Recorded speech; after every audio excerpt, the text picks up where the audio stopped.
The Russian military command may have imposed controversial restrictions on the use of personal vehicles by Russian volunteers delivering military and humanitarian aid to Russian troops on the front lines, likely as part of an ongoing force centralization effort. This is stated in the daily analysis of the Institute for the Study of War, ISW. A prominent Russian mill blogger claimed that many Russian mill bloggers received audio messages in which the Russian military command threatened all service members to stop using personal vehicles that are not registered for military operations in the combat zone.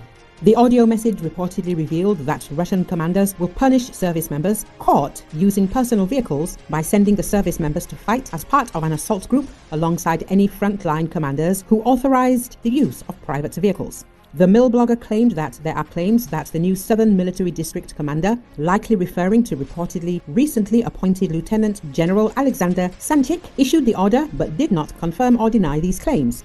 The mill blogger noted that the order will effectively allow the Russian military command to stop and confiscate any private vehicles belonging to volunteers delivering humanitarian aid and to commit the drivers and their commanders to frontline assaults as a punishment for violating the order. The mill blogger noted that the timing and the harshness of this order may suggest that the order is fake, possibly in an effort to allow the Russian military command to later reverse its order and appear responsive to public outcry. Other Russian mill bloggers complained that the order will severely impact the community of Russian volunteers that evacuate troops and deliver military and humanitarian supplies to the front line, and warned that the Russian Ministry of Defense's efforts to centralize humanitarian aid deliveries to Russian service members will result in supply and provision shortages among frontline units. The Russian military command has been trying to restrict the use of personal vehicles, personal and certain personal electronic devices in the combat zone and set stricter guidelines for the grooming standards of men on the front lines since January 2023 in a likely attempt to centralize control over Russian forces. So the Kremlin continues to promote the Time of Heroes program, which aims to militarize the Russian government at the local, regional and federal levels as a way to prevent a return of the Afghanistan syndrome in Russia.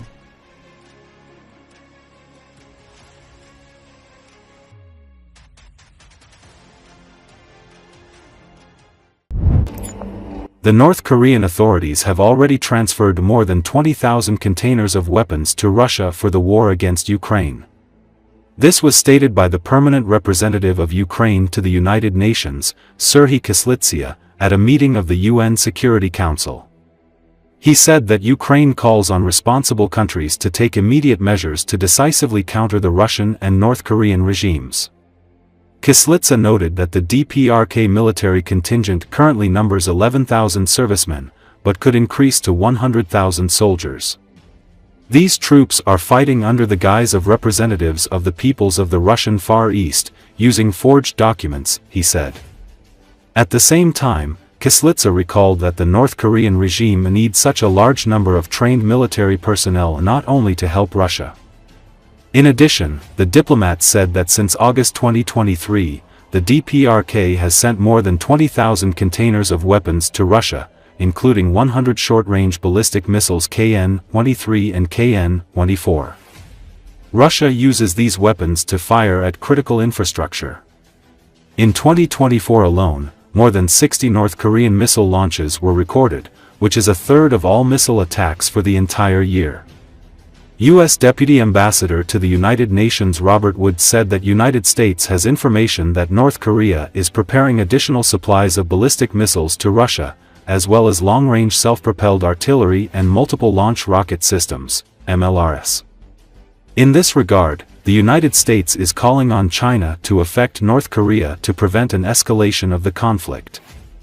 Speaking about military aid for Russia, Wood said that last year, Russia received more than 18,000 containers of ammunition and related equipment from North Korea and more than 100 ballistic missiles that were used to attack Ukrainian cities.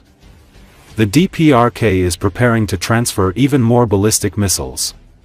We also have information that a large number of DPRK origin 170mm long-range self-propelled artillery pieces and 240mm long-range multiple rocket launchers are being introduced into the conflict, Robert Wood said. The U.S. Deputy Ambassador reports that Russia has provided Pyongyang with air defense systems, fuel, technology, and dual-use equipment in exchange for military aid.